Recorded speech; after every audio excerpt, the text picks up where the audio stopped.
शव यात्रा। अमरपुर नाम के एक गांव में विमल हलवाई अपने 2 छोटे बच्चों और बीवी के साथ रहता है। विमल की पत्नी ज्योति भूत प्रेत जादू टोने में बहुत माना करती थी। इसका बिल्कुल विपरीत विमल इन चीजों को दक्यानुसी माना करता था। रोज की तरह विमल अपने मिठाई की दुकान जाने के लिए निकलने की हड़बड़ी में होता है। मैं निकलता हूँ ज्योति, देरी हो जाएगी, दुकान भी खोलनी है मुझे। अजी ध्यान से, आज अमावस्या है। रास्ते में कोई कपड़ा या कुछ भी गिरा हो तो उसे लांग मत दीजिएगा, बगल से चले जाइएगा। अरे ऐसे तो तुम मुझे पागल ही कर दोगी क्या? हाँ, मैं नीचे देखकर चलूं कि सामने से कोई गाड़ी घोड़ा आकर मेरे ऊपर से चला जाए? दोनों हालत में तो मेरी ही मौत है। अरे क्यों सुबह सुबह इतनी अपसुगनी बातें कह रहे हो जी? मेरे गांव में तो ऐसा आंखों के सामने होता हुआ देखा है मैंने, इसीलिए कहती हूँ, वरना मुझे क्या, पड़ोसी को तो नहीं कहना चाहती मैं। पति हैं आप मेरे, इसलिए बोल रही हूँ। विमल अपनी मिठाई की दुकान चला जाता है। दुकान पर पहले से ही ग्राहकों की लंबी लाइन लगी हुई थी। ये लो, वहाँ ज्योति अमावस्या को लेकर परेशान है और आज तो हमेशा से ज्यादा ही लंबी लाइन लगी पड़ी है। अच्छी खासी बिक्री होगी आज। विमल दुकान खोलता है। एक के बाद एक ग्राहक उसकी दुकान पर मिठाई ले रहे होते हैं। तभी गांव की एक बूढ़ी औरत विमल से कहती है, जिस तेजी से बिक्री हो रही है, कहीं किसी की नजर ना लग जाए, नींबू मिर्ची टांग ले। अरे क्या चाची, तुम भी ये सब नजर बजर कुछ नहीं होता है। कैसे लोग हैं मेरे आसपास। अपनी दुकान से शाम को विमल हंसते कूदते वापस घर आता है। हाँ, आज तो अच्छी खासी बिक्री हुई है। 1 महीने में जितनी बिक्री होती है, एक ही दिन में आज उतने पैसे कमा लिए मैंने। ये तो बहुत अच्छा हुआ जी, आज ही घर की नजर उतारी है मैंने। बिक्री तो अच्छी होनी ही थी। अच्छा, तुम खाना लगा दो, सारा माल बिक चुका है। मुझे शहर जाना होगा, कुछ चीजों की जरूरत पड़ेगी।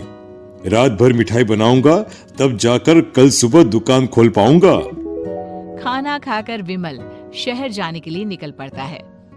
सुनिए जी, ध्यान से जाइएगा। चौरस्ते पर किसी जादू टोने की चीज पर पैर मत रख दीजिएगा। हे भगवान, हद हो गई ज्योति, ये तो मैं जा रहा हूं। विमल गुस्से से शहर जाने निकल पड़ता है। रात का काला घना अंधेरा, चांद की एक भी किरण ना होने के कारण अंधेरे में कुछ भी देख पाना मुश्किल था। जंगल के बीच के एक अधकच्चे रास्ते से विमल जा रहा होता है। चारों तरफ गुफ अंधेरा और सन्नाटा सुनाई दे रहा था, और सुनाई दे रही थी विमल के पैर के नीचे आ रहे सूखे पत्तों की आवाजें। तभी अचानक दूर से उसे कुछ आवाजें सुनाई देती है। अरे, ये इतनी रात को जंगल के रास्ते कौन जा रहा है? शायद कोई टोली होगी। राम नाम सत्य है, राम नाम सत्य है, राम नाम सत्य है, राम नाम सत्य है। धीरे धीरे आवाज कुछ कुछ सुनाई पड़ती है। आवाज धीरे धीरे और नजदीक आती सी लगती है। विमल देखता है कि उसके सामने से सजी धजी सफेद कपड़े में लिपटी एक अर्थी निकल रही है, जिसके साथ 5 लोग ही थे। 4 आदमियों ने उसे कंधा दिया हुआ था। एक मटका लिए आगे आगे बढ़ रहा था। विमल के बिल्कुल सामने आकर अर्थी रुक जाती है। उसमें से एक आदमी विमल से कहता है, अरे भाई, जरा अर्थी को कंधा लगाना, मैं बहुत थक गया हूँ, बड़ी मेहरबानी होगी। हाँ भाई, कंधा तो मैं लगा दूं, पर रात को 12 बजे ये शव यात्रा, इस समय कौन अर्थी ले जाता है? तभी विमल को ऐसा लगता है कि शव में से आवाज आई, ये आवाज। मजबूरी है भाई, आप कंधा दीजिए, मैं रास्ते में सब बताता हूँ आपको।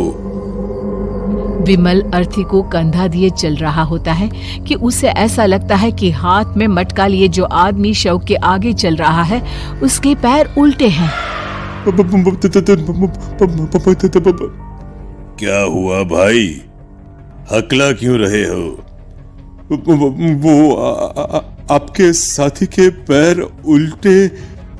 विमल अपनी बात पूरी भी नहीं कर पाता कि वो देखता है कि उस आदमी के पैर तो सीधे ही हैं। अरे नहीं, कुछ नहीं, मुझे शायद वहम हुआ होगा। धीरे धीरे सब आगे बढ़ रहे होते हैं। तब विमल को अचानक लगता है मटके में से एक हाथ बाहर आ रहा है। विमल घबरा जाता है। इसके पहले वो कुछ बोल पाता, कल्लू कहता है, मेरा नाम कल्लू है। हम 6 दोस्त थे, जिसमें से एक को तो तुम सोया हुआ देख रहे हो। इतनी पक्की दोस्ती थी कि जैसे हम सब सगे भाई हैं। पर किस्मत का कोई क्या कर सकता है। आज से 4 साल पहले एक नदी में हम सब नहाने गए थे, जिसमें डूबकर राजेश की मौत हो गई। किसी मजबूरी के कारण हमें उसकी अर्थी को रात को ही शमशान घाट ले जाना पड़ा। हम 5 उसे ले जा रहे थे। 4 साल पहले आप 5 में मैं कुछ समझा नहीं। मंकू अपनी गर्दन पीछे घुमाकर अपनी आंखें बड़ी बड़ी कर बीमल से कहता है, अरे भाई, पूरी कहानी खत्म होने दो, फिर बीच में बोल लेना, ठीक है? तभी रास्ते में एक हादसे में अपने दोस्त के साथ हम सभी मर गए। वो सामने देखो, हमारा दोस्त। बीमल सामने देखता है। उसे दिखता है कि एक ऐसा आदमी जिसका शरीर कई जन्मों से पानी के अंदर रहने के कारण सफेद पड़ गया है। उसकी आंखें बाहर की ओर निकली हुई थी। फिर ये अर्थी किसकी है?